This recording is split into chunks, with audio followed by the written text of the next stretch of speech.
Hello friends, પ્રીપી e learning હબમાં ફરીથી તમારું સ્વાગત છે। આપણે રેખા ચેપ્ટરમાં જે થિયરી હતી બધી કમ્પ્લીટ કરી નાખી। હવે રેખાખંડનું વિભાજન અને રેખાના ઢાળ ઉપર આધારિત હોય એવા એમસીક્યુ તરફ આગળ વધીએ। તો પહેલો એમસીક્યુ છે 1 2 અને -2 ને જોડતા રેખાખંડનું રેખા 3x + 4y = 7 એ ખાલી જગ્યા ગુણોત્તરમાં વિભાજન કરે। આ રેખા આ બે બિંદુઓને જોડતા રેખાખંડનું કયા ગુણોત્તરમાં વિભાજન કરે, એટલે રેખાખંડનું વિભાજન વાળો આપણે થિયરી જોવાની છે। તો કોઈ એક બિંદુ હોય રેખાખંડનું વિભાજન કરે તો વિભાજન બિંદુના આમ p of xy = λx2 + x1 upon λ + 1 λy2 + y1 upon λ + 1 હતું। પણ અહીંયા તો એને શું કીધું છે કે આખી રેખા એનું કયા ગુણોત્તરમાં વિભાજન કરે, તો આખી રેખા તો આપણને ખબર વિભાજન કરવાની જ નથી, રેખાનું કોઈ એક બિંદુ હોય એનું વિભાજન કરશે। એટલે કઈ રીતે, ધારો કે આ a અને b બે બિંદુઓ છે, આને આપણે a નામ આપી દઈએ 1, 2, બીજાને b નામ આપીએ -2, 1, અને આ રેખા ધારો કે આવી રીતે જે છે એ કયા ગુણોત્તરમાં વિભાજન કરે, તો આ જે રેખા છે એનું કોઈ એક બિંદુ વિભાજન કરે છે। ઉદાહરી લે કે ધારો કે એનું બિંદુ રેખા પરનું બિંદુ p એ લેમડા જેમ એક ગુણોત્તરમાં વિભાજન કરે છે, પછી આપણે લેમડા મળી જશે, આ ap જેમ pb। ધારો કે રેખા L પરનું બિંદુ P એ રેખાખંડ AB નું એ તરફથી લેમડા જેમ એક ગુણોત્તરમાં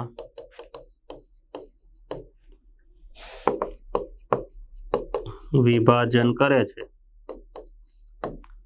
તો વિભાજન બિંદુના આમ p of xy = lambda x2 + x1 upon lambda + 1 ને lambda y2 + y1 upon lambda + 1। પણ આપણે વિભાજન બિંદુના યામની જરૂર નથી, ખાલી કયા ગુણોત્તરમાં વિભાજન કરે એ જોવાનું છે। તો આની મદદથી લેમડા શોધી લઈએ અને લેમડા એ જે બે બિંદુ હોય છે એની કિંમત આમાં મૂકશું, જવાબ આવશે એ લેમડામાં જ આવશે, એ આમાં કિંમત મૂકી દેશું આપણે એટલે ગુણોત્તર મળી જશે। આ p બિંદુ છે એ રેખા ઉપરનું બિંદુ છે, એટલે આનો જે જવાબ આવશે અત્યારે બેવમાં લેમડા આવશે, પછી એ કિંમત આપણે રેખામાં મૂકી દેશું, કારણ કે p બિંદુ એ રેખા ઉપર આવેલું છે એટલે લેમડાની કિંમત મળશે આપણને। તો અહીંયા પહેલા બિંદુના યામ એ x1 y1 હોય, બીજા બિંદુના યામ એ x2 y2 હોય, તો અમે કિંમત આપણે મૂકી દઈએ લેમડા × -2 x2 અને x1 એટલે 1 upon લેમડા + 1 અને લેમડા y2 એટલે 1 અને y1 એટલે 2 upon લેમડા + 1। આ બે બિંદુ આવી ગયા, -2 લેમડા + 1 upon લેમડા + 1 અને લેમડા + 2 upon લેમડા + 1।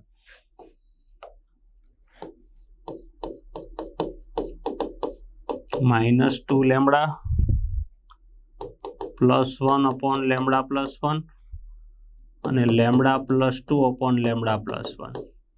પરંતુ ટૂંકમાં લખી નાખીએ તો p belongs to L। p બિંદુ તો રેખા ઉપર આવેલું છે અને આપણે રેખા L કીધી છે, આ રેખા L તો L ઉપર આવેલું હોય તો એનું સમાધાન કરે, સમાધાન કરવું એટલે એ x ને y ની કિંમત કહેવાય, આ બિંદુને એમ x અને y ની કિંમત આમાં મૂકી દઈએ તો 3x + 4y = 7। આ રેખા છે, આમાં x ની કિંમત અને y ની કિંમત આ મૂકી દઈએ તો 3 -2 lambda + 1 upon lambda + 1 4 lambda + 2 upon lambda + 1 = 7। તો લેમડા + 1 લસા લઈ લઈએ આપણે, એ સામે ગુણાઈ જાય, અહીંયા તો આના છેદમાં છે એટલે કંઈ ગુણવાની જરૂર નથી, આના છેદમાં છે એટલે લેમડા + 1 ગુણવાની જરૂર નથી, 3 ને અંદર મલ્ટીપ્લાય કરી દઈએ -6 લેમડા + 3 અને આ 4 લેમડા + 8 = 7 × લેમડા + 1 એટલે 7 લેમડા + 7। હવે અહીંયા -2 + 4 એટલે -2 લેમડા + 11 = 7 લેમડા + 7। 2 ને પેલી બાજુ જાઓ કે લેમડાને આ બાજુ લાવો, 7 લેમડા આ બાજુ લાવો તો -2 લેમડા -7 લેમડા = 7 - 11, therefore 7 અને 2 એટલે -9 લેમડા = -4, therefore લેમડા = -+ 4/9। તો ગુણોત્તર કયો આવ્યો, 4/9 એટલે 4 to 9 ડી ઓપ્શન. વિભાજન ગુણોત્તર થઈ ગયો 4 to 9. નેક્સ્ટ, કોઈ રેખા એક્સ અક્ષને એ માં અને વાય અક્ષને બી માં છેદે છે. જો AB નું મધ્ય બિંદુ 3,3/2 હોય તો AB નું સમીકરણ, રેખા એક્સ અક્ષને એ માં અને વાય અક્ષને બી માં છેદે છે અને AB નું મધ્ય બિંદુ આપેલું છે, તો એ રેખાનું સમીકરણ કેવું હશે? મધ્ય બિંદુ આપેલું છે તો રેખાનું સમીકરણ પૂછેલું છે, એટલે આપણે ફિગર જોઈએ તો કેવા શું માંગે છે? આ એક્સ અક્ષ, આ વાય અક્ષ ને કોઈ રેખા જે છે એ આવી રીતે રેખા છે એલ. એ રેખા એક્સ અક્ષને એ માં છેદે છે, વાય અક્ષને બી માં છેદે છે અને એનું મધ્ય બિંદુ આપેલું છે. રેખાનું મધ્ય બિંદુ આપેલું છે 3,3/2. તો આ રેખાનું સમીકરણ શોધવાનું. તો આમાંથી રેખાનું સમીકરણ કેવું છે? તો આપણને ખબર છે કે એક્સ અક્ષને છેદે એટલે એનો એક્સિયમ હોય, વાય એમ 0 હોય એટલે 1,0 માં છેદે છે એમ ધારી લઈએ. વાય અક્ષને છેદે એટલે એનો એક્સિયમ 0 હોય, 0,b ધારી લઈએ. અને આ આપણને ખબર છે કે જો આ એની કિંમત મળે તો એ તો એનો એક્સ અંતખંડ થઈ ગયો અને બી ની કિંમત મળે તો એનો વાય અંતખંડ થઈ ગયો. તો ડાયરેક્ટ અંતખંડોવાળી રેખાનું સમીકરણ મૂકી દેશો એટલે મળી જશે. પણ આ મધ્ય બિંદુ ઉપરથી આ બે બિંદુના યામ કેવી રીતે થશે? તો મધ્ય બિંદુનું આપણે સૂત્ર મૂકી દઈએ. રેખાખંડ AB નું મધ્ય બિંદુ, રેખાખંડ AB નું મધ્ય બિંદુ P છે. તો P ના યામ શું થશે? x1 plus x2/2 અને y1 plus y2/2. તો P ના યામ તો આપણને આપી દીધેલા છે 3,3/2 અને x1 plus x2 એટલે 0 plus a/2 અને b plus 0/2. કમ્પેર કરી દઈએ 3 = x યામ ને, તો 3 = a/2 અને 3/2 = b/2 y યામ. તો a = 6 અને b = 2 કેન્સલ એટલે 3. તો a અને b આવી ગયા. a અને b એટલે આ x અક્ષને 6,0 માં છેદે અને y અક્ષને 0,3 માં છેદે. પણ આપણે એ રેખાનું સમીકરણ જોઈએ છે. તો સમીકરણ ન શોધવું હોય તો આ બિંદુના યામ 6,0 કોણ પાલન કરે છે એ જોઈ લ્યો અને 0,3 આમાંથી કોણ પાલન કરે એ જોઈ લ્યો, એટલે આપણે જવાબ હોય. પણ એટલું બધું 4માં ઓપ્શનમાં મૂકવો એના કરતાં આપણને ઝડપથી જ એનો જવાબ ખબર પડી જાય. અંતખંડો જ કહેવાય. તો અંતખંડવાળી રેખાનું સમીકરણ મૂકી દઈએ, જેનો એક્સ અંતખંડ એ અને વાય અંતખંડ બી હોય. રેખાનું સમીકરણ x/a plus y/b = 1. તો x/6 plus y/3 3 લસા લ્યો તો અહીંયા 6, તો અહીંયા x, અહીંયા 2 વડે ગુણવા પડે એટલે 2y ને અહીંયા 6 વડે, તો x plus 2y = 6. x plus 2y = 6 B option. રેખાખંડનું મધ્ય બિંદુ આપેલું હતું તો મધ્ય બિંદુનું સૂત્ર મૂકીને આપણે a અને b ના યામ શોધી લીધા. a અને b ના યામ આવ્યા, પણ આમાં યામ ઉપરથી બે બિંદુમાંથી પસાર થતી રેખાનું સમીકરણનું સૂત્ર મૂકી શકાય, પણ એની જરૂર નથી. કારણ કે x અક્ષને છેદે એટલે એ તો x અંતખંડ થઈ ગયો, y અક્ષને છેદે એટલે y અંતખંડ થઈ ગયો. તો ડાયરેક્ટ આપણે અંતખંડવાળી રેખાના સમીકરણથી ઝડપથી આવી જાય. એના પછી અક્ષો પર સમાન લંબાઈના અંતખંડ બનાવતી રેખાનો ઢાળ. અક્ષો ઉપર સમાન લંબાઈના રેખાખંડ બનાવતી રેખાનો ઢાળ કેટલો હોય છે? એટલે x અક્ષ અને y અક્ષ ઉપર સમાન લંબાઈના અંતખંડ બનાવે છે. લંબાઈ 2 હોય તો x અંતખંડની લંબાઈ 2 હોય તો y ની પણ 2, x ની 3 હોય તો y ની પણ 3, એવી રીતે કે તો એનો ઢાળ કેટલો હોય? તો આપણને ખબર છે કે રેખાનું સમીકરણ ax plus by plus c બરાબર 0 હોય તો એ રેખાનો ઢાળ -a/b થાય. અને બીજું, રેખા સમાન લંબાઈના અંતખંડ કાપે છે એમ કીધું. આ રેખા છે તો અહીંયા જે આ લંબાઈ છે 3 એકમ, તો આ એક પણ 3 એકમ હશે. આ બાજુ પણ હોઈ શકે, તો આ 3 તો -3, પણ એ -3 તો નેગેટિવ બાજુ છે એટલે -3 આવશે, પણ એની લંબાઈ તો 3 એકમ જ થશે. અહીંથી આમ કરો તો એટલે સમાન લંબાઈના તો એ પણ કહી શકાય. તો x અંતખંડ 3 અને y અંતખંડ પણ 3, તો બે અંતખંડ સમાન હોય તો અંતખંડની સૂત્ર પણ આપણને ખબર, એક્સ અંતખંડ સૂત્ર થાય -c/a અને વાય અંતખંડનું સૂત્ર થાય -c/b. એમાં a અને b સરખા છે, તો બેયનો અંતખંડ બેયના સરખા થઈ ગયા, તો ઢાળમાં a અને b આ બે સરખા, તો ઢાળ કેટલો થઈ જાય? -1.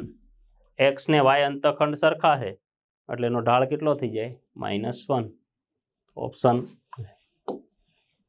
એકદમ સિમ્પલ છે. બે અંતખંડ સમાન હોય એટલે a અને b સમાન, જ્યાં a અને b અંતખંડ તરીકે લીધા છે. અહીંયા અંતખંડ નથી, અહીંયા તો x નો y નો સહગુણક છે, પણ અંતખંડ બનાવે તો x અંતખંડ -c/a થાય અને y અંતખંડ -c/b, પણ બે c તો સરખું જ છે એટલે x માં a અને b બે સરખા કહેવાય. x અને અંતખંડ y અંતખંડ રકમમાં આપેલા સમાન છે એટલે આ બે સમાન, આ બે સમાન તો -c તો કેન્સલ થઈ જાય એટલે a બરાબર b જ આવે. બે અંતખંડ સમાન છે તો -c/a બરાબર -c/b, c કેન્સલ એટલે કે a બરાબર b, અને a બરાબર b આપણે આમાં મૂકી દીધા એટલે a અને b કેન્સલ થઈ જાય એટલે જવાબ -1. રેખા નક્કી કરવા માટે ઓછામાં ઓછા ખાલી જગ્યા પરિમાણ હોવા જોઈએ. રેખા નક્કી કરવું હોય તો કેટલા પરિમાણ હોવા જોઈએ? તો આપણે થોડીક રેખાના સમીકરણ લખો એટલે તમને પણ ખબર પડશે. બે બિંદુવાળી રેખાનું સમીકરણ થાય y - y1 upon y2 - y1 બરાબર x - x1 upon x2 - x1. પછી ઢાળ અંતખંડ સ્વરૂપ y બરાબર mx plus c, પછી ax plus by આ જનરલ સ્વરૂપ છે. અંતખંડવાળી રેખાનું સમીકરણ લખીએ તો x by a y by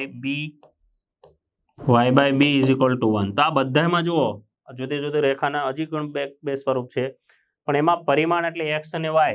તો આ y છે અને x છે, અહીંયા પણ y અને x, અહીંયા પણ x અને y, અહીંયા પણ x અને y. તો ઓછામાં ઓછા કેટલા પરિમાણ હોવા જોઈએ? એને 2. રેખા નક્કી કરવા માટે ઓછામાં ઓછા 2 પરિમાણ હોવા જોઈએ.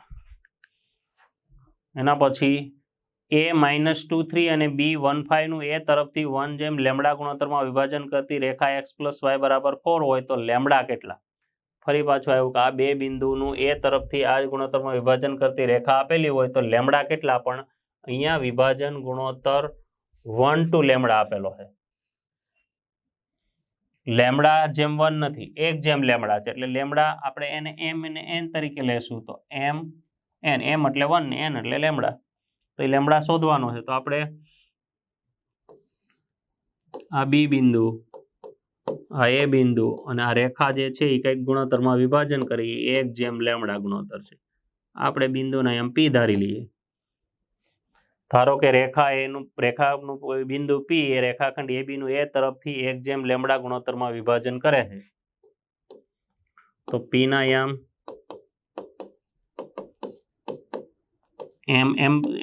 m અને n સ્વરૂપમાં લખીએ. mx2 plus nx1 upon m plus n અને my2 plus ny1 upon m plus n.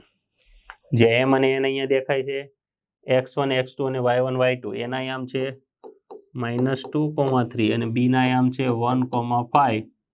તો આપણને ખબર છે પહેલા બિંદુના યામ x1 y1 હોય અને બીજા બિંદુના યામ x2 y2 હોય. તો આમાં કિંમત મૂકી દઈએ. m એટલે 1, n એટલે લેમ્ડા અને 1 પ્લસ લેમ્ડા. હવે x2 ને x1, x2 એટલે કેટલા છે? 1, x2 એટલે x2 1 છે ને x1 એટલે -2. એના પછી m એટલે 1 અને n એટલે lambda upon 1 plus lambda, y2 એટલે 5 અને y1 એટલે 3. તો આ કયું બિંદુ થઈ ગયું? 1 - 2 લેમ્ડા upon 1 પ્લસ લેમ્ડા અને 5 plus 3 lambda upon 1 plus lambda. પણ p બિંદુ આવેલું છે ક્યાં? p બિંદુ તો રેખા ઉપર આવેલું છે અને આપણે રેખા L કહીએ તો L નું સમીકરણ આપણી પાસે છે x plus y is equal to 4. આમાં p ની કિંમત મૂકી દો. p ના યામ જે છે તો 1 - 2 લેમ્ડા upon 1 પ્લસ લેમ્ડા અને y ની જગ્યાએ 5 + 3 lambda upon 1 + lambda is equal to 4. 1 + lambda લસા લઈ લઈએ એટલે અહીંયા ગુણાઈ જાય. અહીંયા બે જગ્યાએ ગુણવાની જરૂર નથી, તો ઉપર જેમ છે 1 - 2 લેમ્બડા, અહીંયા 5 + 3 લેમ્બડા, અને આ 1 + લેમ્બડા એ મલ્ટીપ્લાય કરો તો 4 + 4 લેમ્બડા.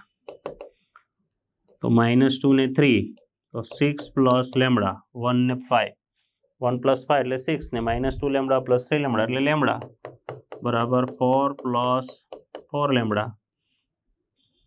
લેમ્બડા આ સાઈડ ને તો 6 - 4 is equal to 4 lambda minus lambda, તો 2 is equal to 3 lambda, therefore 2/3 is equal to lambda. તો વિભાજન ગુણોત્તર 2:3, 2:3. આ પણ એકદમ સિમ્પલ છે. એના પછી -3, 4 અને 1, 2 ને જોડતા રેખાખંડનું y-અક્ષ કયા ગુણોત્તરમાં વિભાજન કરે? હવે આખી y-અક્ષ, આ બે બિંદુને જોડતા રેખાખંડનું y-અક્ષ કયા ગુણોત્તરમાં વિભાજન કરે? તો y-અક્ષ વિભાજન કરે એટલે y એક પ્રકારની રેખા જ છે, તો y-અક્ષ આખી વિભાજન ન કરે. હમણાં આગળનો MCQ જો મેળવ્યો, રેખા પરનું કોઈ એક બિંદુ વિભાજન કરતું હોય તો આ બે બિંદુમાંથી પસાર થતો જે રેખાખંડ હોય એને y-અક્ષ પરનું કોઈ એક બિંદુ વિભાજન કરતું હોય, તો y-અક્ષ પરનું બિંદુ હોય એ કેવા પ્રકારનું હોય? તો એને એક્સિયમ 0 હોય. x 0 હોય ને y એમ કંઈક આવતું હોય તો આપણે એને ઝડપથી ગુણોત્તર શોધવું હોય તો એને એક્સિયમના સાથે સરખાવી દઈએ. આને a કહીએ અને b કહીએ, અને વિભાજન ગુણોત્તર y-અક્ષ વિભાજન કરે છે એટલે ડાયરેક્ટ એક્સિયમ 0 લઈ લેશું. a -4 b 1, -2 નું ને જોડતા રેખાખંડનું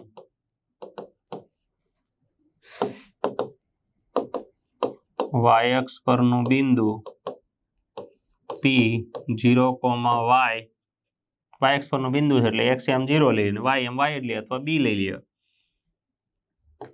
એ લેમ્બડા જેમ એક ગુણોત્તરમાં વિભાજન કરે. આપણે આ ઉધારી લીધું.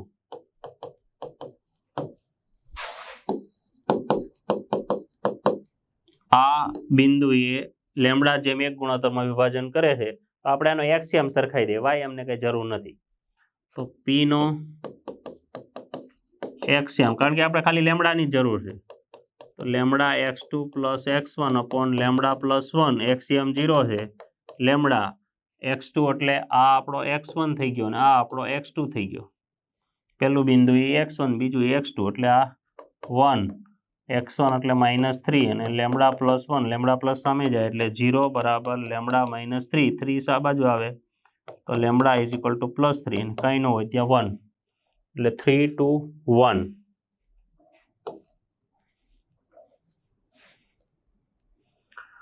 અને શોર્ટકટ પણ છે.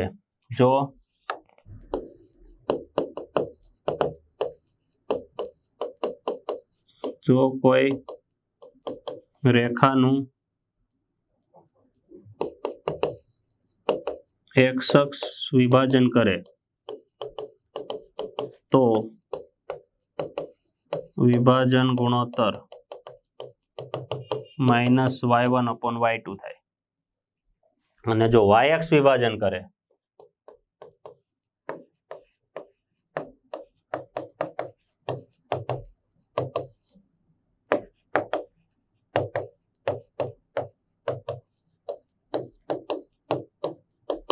તો વિભાજન ગુણોત્તર -x1/x2 થાય.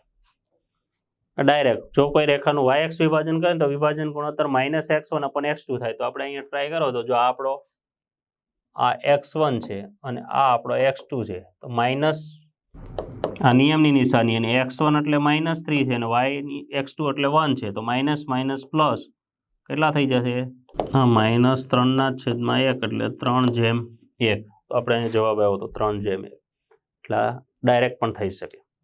અને જો જ આ બિંદુ હોય અને રેખાખંડનું x-અક્ષ વિભાજન કરે, y-અક્ષ વિભાજન કરે તો 3/1, x-અક્ષ વિભાજન કરે તો -y1/y2 એટલે -4/2 +4/2 એટલે -2 to 1, તો વિભાજન ગુણોત્તર આવે -2 to 1, એની કિંમત મૂકી દો.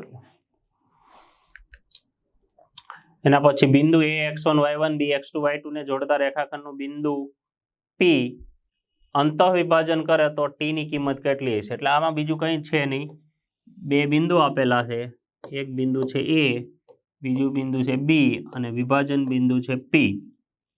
P ના યામ આવી રીતે છે, તો એટલે આ x બરાબર x1 plus t x2 minus x1 અને એનો y યામ y1 plus y2 minus y1 અહીંયા t.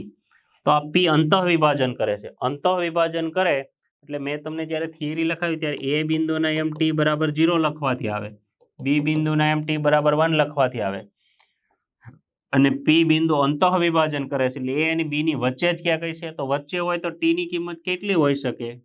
વિભાજન બિંદુ છે એટલે A અને B તો ના જ હોય.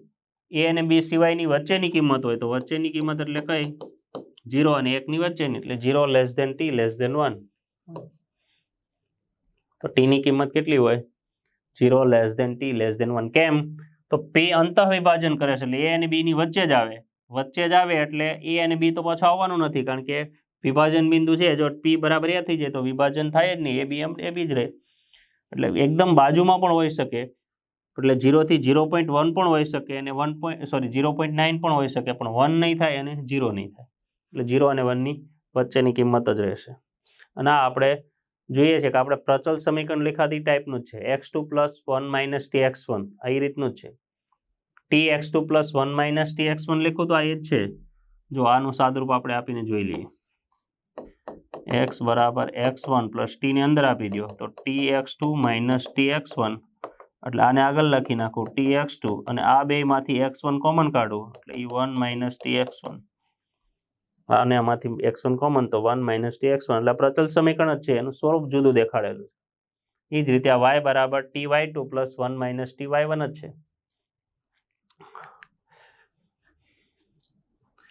હવે બે રેખાઓ 3x plus 4y plus 5 is equal to 0 અને 3x plus 4y minus 5 is equal to 0 વચ્ચેના લંબ અંતરને આ ત્રીજી રેખા 3x plus 4y plus 2 is equal to 0 એ ખાલી જગ્યા ગુણોત્તરમાં વિભાજન કરે.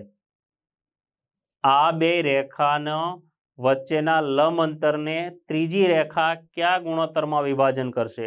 એટલે પહેલા તો આ રેખાઓ જુઓ તો 3x plus 4y plus 5 is equal to 0 અને 3x plus 4y minus 5 is equal to 0. અહીંયા x અને y ના સહગુણકો 3 4 3 4 છે, એટલે આ બે રેખાઓ સમાંતર હશે. તો સમાંતર હોય તો જ લંબ અંતર મળવાનું, છેદતી હોય ને લંબ હોય તો લંબ અંતર મળવાનું નથી, એટલે બે રેખાઓ સમાંતર છે અને એનું પાછું પેલી વિભાજન કરે છે. એમાં પણ 3x પ્લસ 4y જ છે, એટલે એ પણ ત્રીજી રેખા પણ એને સમાંતર જ છે, એટલે હકીકતમાં આની પોઝિશન આવી છે. એક રેખા, આ બીજી રેખા અને એનું વિભાજન કરતી રેખા એક ત્રીજી રેખા, અને આપણે L1 કહીએ અને L2 કહીએ અને વિભાજન રેખાને L કહીએ. આ L1, આ L2 અને આ જે ત્રીજી રેખા છે એ આપણે L. તો આપણે બીજું કંઈ નહીં કરીએ, અહીંયાથી લંબ અંતર શોધી લેશું. આ રેખાથી આનું લંબ અંતર L1 ને L નું લંબ અંતર ને L ને L2 નું લંબ અંતર, એટલે આ બેનો જે કઈ જવાબ આવશે આને કહેશું P1 અને આને કહેશું P2. એ જ આપણો ગુણોત્તર હશે. આ રેખા, આ બે રેખા જે હોય એની વચ્ચેના લંબ અંતરને કયા ગુણોત્તરમાં વિભાજન કરે? તો આનું લંબ અંતર એટલે આ, અને એને આ રેખા કયા ગુણોત્તરમાં વિભાજન કરે? તો P1 જેમ P2. આપણો જવાબ છે P1 જેમ P2, પણ P1 ને P2 શોધી લઈએ. તો P1 એટલે કોણ? તો L1 અને L વચ્ચેનું લંબ અંતર. P1 એટલે L1 અને L વચ્ચેનું લંબ અંતર, તો આપણે L1 લખીએ 3x plus 4y minus plus 5 equal to 0 અને L 3x plus 4y plus 2 is equal to 0. તો બે વચ્ચેનું લંબ અંતરનું સૂત્ર થાય c minus c dash upon under route a square plus b square. તો c માઇનસ c ડેશ એટલે કેટલા? પ્લસ 2 છે અને plus 5, 5 minus 2 upon under route 3 square એટલે 9 ને 4 સ્ક્વેર એટલે 16. તો 5 માઇનસ 2 એટલે 3 અને 16 પ્લસ 9 25 નું સ્ક્વેર રૂટ, તો 5. તો P1 ની કિંમત 3/5 આવી. હવે P2 એ કોની વચ્ચેનું લંબ અંતર છે? L2 અને L વચ્ચેનું.